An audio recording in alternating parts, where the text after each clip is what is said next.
रुको, अगर आप इस बार नवरात्रि में कन्या पूजन करने वाले हैं, तो पहले ये एक बात जरूर जान लें, क्योंकि इस बार 2026 में अष्टमी और नवमी की तिथि में ऐसा संयोग बना है जिसमें 90% लोग गलती कर रहे हैं। और अगर आपने भी गलत दिन कन्या पूजन कर लिया, तो आपका पूरा व्रत अधूरा रह सकता है। ध्यान रखिए, नवरात्रि के 9 दिनों की साधना का फल सिर्फ एक सही विधि पर निर्भर करता है। और आज भी हजारों लोग इसी एक गलती की वजह से माता रानी की पूर्ण कृपा से वंचित रह जाते हैं। लेकिन चिंता मत कीजिए, तिथियों के अंतर के कारण ये समझना जरूरी हो जाता है कि कब मनानी चाहिए।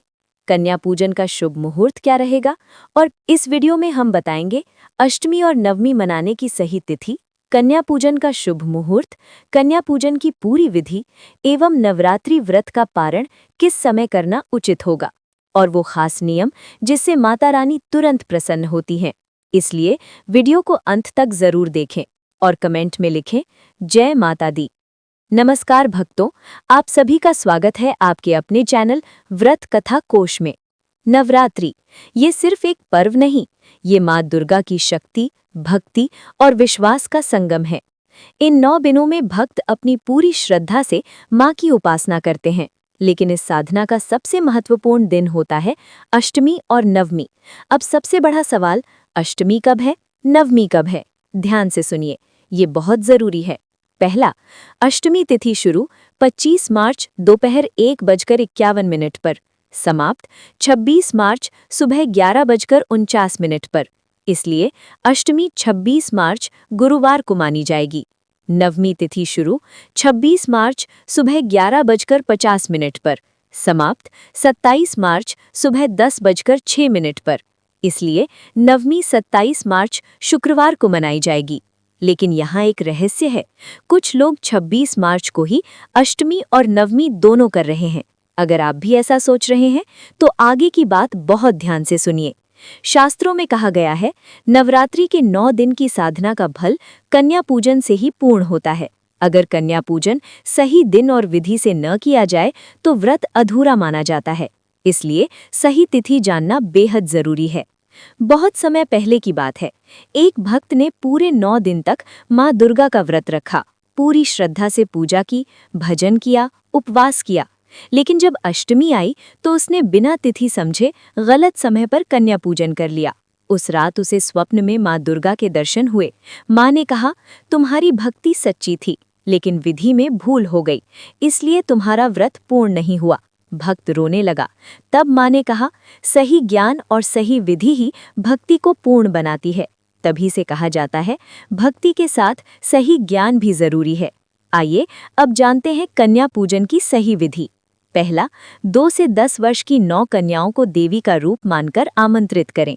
एक बालक भी साथ बैठाएं, उसे भैरव का रूप माना जाता है। दूसरा, कन्याओं के पैर धोकर उनका सम्मान करें। तीसरा, माथे पर रोली, कुमकुम और अक्षत से तिलक करें। चौथा, भोग में पूरी, हलवा और काले चने पहले माता को चढ़ाएं और फिर प्रेम पूर्वक कन्याओं को खिलाएं। पांचवा, भोजन के बाद वस्त्र, फल एवं दक्षिणा देकर उनका आशीर्वाद लें।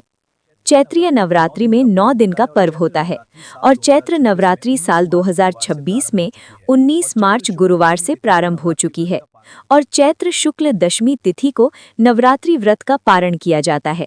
जबकि कुछ लोग अष्टमी तिथि को ही कन्या पूजन करके व्रत का पारना कर लेते हैं, तो कुछ लोग नवमी तिथि को कन्या पूजन करके व्रत का पारना करते हैं। नवरात्रि में सप्तमी, अष्टमी और नवमी तिथि का बड़ा ही महत्व होता है। नवरात्रि व्रत पारण करने से पहले हवन और कन्या पूजन किया जाता है। कुछ लोग अष्टमी तिथि को और कुछ लोग नवमी तिथि को हवन और कन्या पूजन करते हैं। अब ध्यान दें, ये गलतियां बिल्कुल ना करें।